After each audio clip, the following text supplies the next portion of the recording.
Indoor plants can transform a home, making it feel fresh, relaxing, and full of life. But one of the most common questions indoor gardeners ask is this: how often should you water your indoor plants? Many people assume plants need water every day, but the truth is that watering too often is actually one of the biggest reasons indoor plants die. Understanding when and how to water your plants can make a huge difference in keeping them healthy.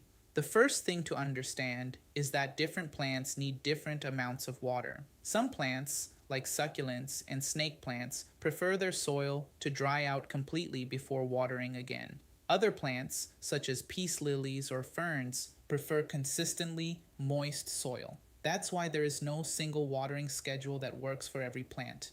A very simple and effective method is called the finger test.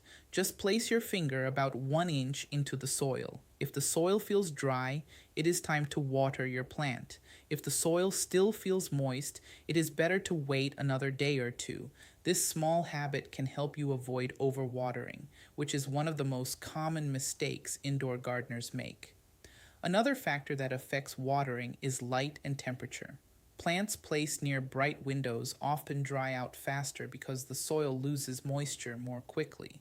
On the other hand, plants in low light areas may need water less frequently. Seasonal changes also matter. During summer, plants may require more frequent watering, while in winter, many plants grow more slowly and need less water. The type of pot and soil you use also plays an important role. Pots with drainage holes allow excess water to escape, which helps protect the roots from sitting in water.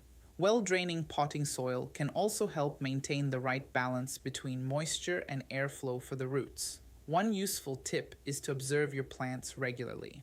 Plants often give signals when they need water. For example, drooping leaves may indicate that the plant is thirsty, while yellow leaves can sometimes suggest overwatering. Learning to recognize these signs will help you adjust your watering routine. In general, many indoor plants do well when watered once every 1 to 2 weeks, but this can vary depending on the plant type, environment, and season. The most important thing is not the schedule, but paying attention to your plant's needs. Now, I'd like to hear from you. How often do you usually water your indoor plants? Let me know in the comments, and we can share tips to help each other grow healthier indoor gardens.